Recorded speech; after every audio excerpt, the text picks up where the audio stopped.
first thing the researchers noticed was the smell: old stone, cold air, and something else they couldn't identify. Their flashlights moved across what looked like a random storage room buried under an ancient fortress. Broken jars, dented bronze tools, shattered tiles, nothing worth a headline. Then one researcher stepped on a slab that didn't sound like the rest of the floor. It echoed differently, almost hollow. That was enough to shift the entire mood of the team. They cleared the rubble, dust flying everywhere, until the square stone slab revealed itself fully. Beneath, it was a small box made of limestone, sealed with thick, hardened pitch. No elegant carving, no religious symbols, just a plain box that someone clearly didn't want opened. The team exchanged looks. Their instincts told them this wasn't treasure. It was something someone wanted forgotten. They pried it open slowly. A thin sheet of ancient fiber inside curled upward the moment air touched it, like it had been trapped in the dark long enough to develop a mind of its own. It wasn't rotten. It wasn't flaky or half-eaten by insects. It looked almost intentionally preserved, as if the last person who sealed the box wanted to be absolutely sure their message survived far longer than the kingdom it came from.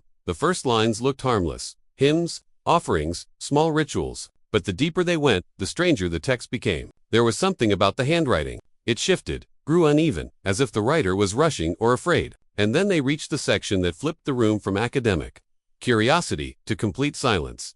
The document described a ritual from a kingdom on the brink of collapse. A ritual, the priests believed, was the only thing keeping their world alive. For decades, historians have dug through stories of human sacrifice, burnt offerings, and violent ceremonies. But this text didn't describe anything like that. It detailed something far more disturbing than blood sacrifice: a ritual built on psychological destruction, not physical harm.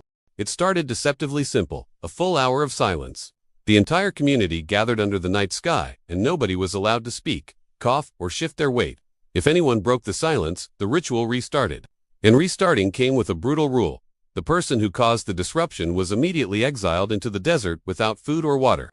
You didn't just ruin the ritual, you were punished for it with your life. After that silent hour came the part that made the researchers reread the lines to make sure they weren't misunderstanding. One child, always a child, was placed in the center of a stone circle, carved with a symbol the researchers had originally misinterpreted. They thought it meant center of the world. But this text revealed its real meaning: the one who returns. The child wasn't sacrificed. There were no knives, no blood, no physical harm.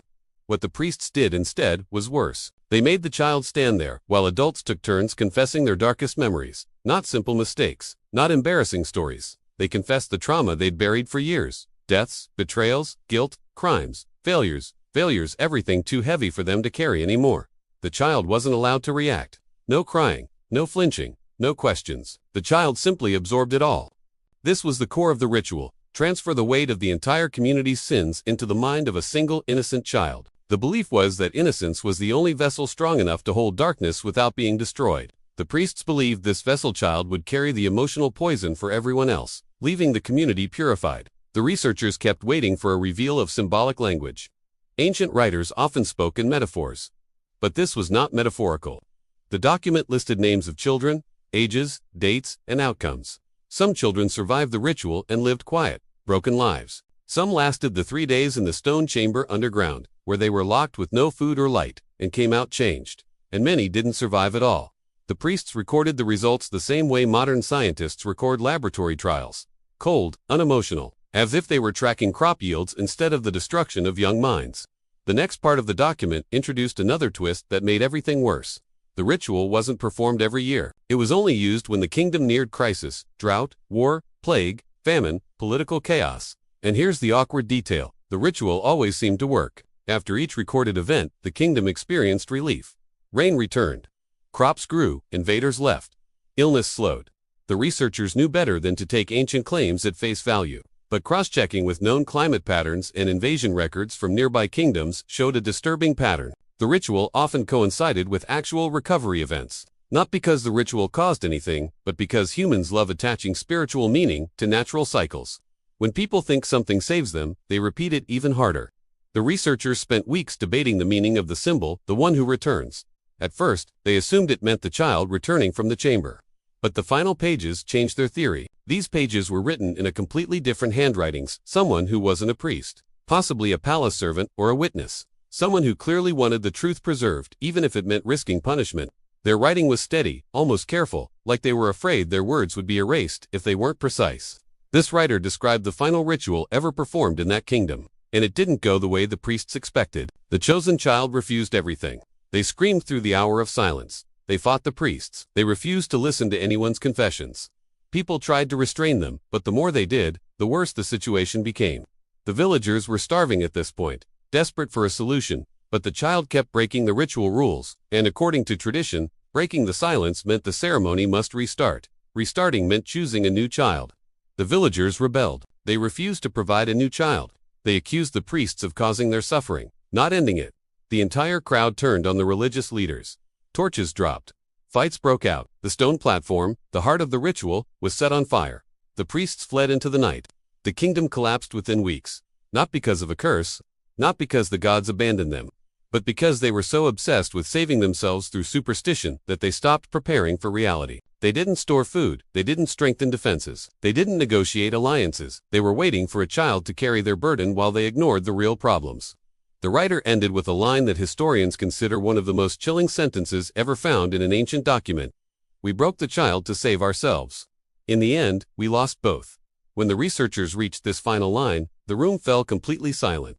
Because the document wasn't just describing a ritual, it was describing a psychological trap that civilizations still fall into today. When people feel cornered, whether by famine, war, disease, or fear, they look for someone innocent to carry the weight. They blame outsiders, children, minorities, anyone powerless.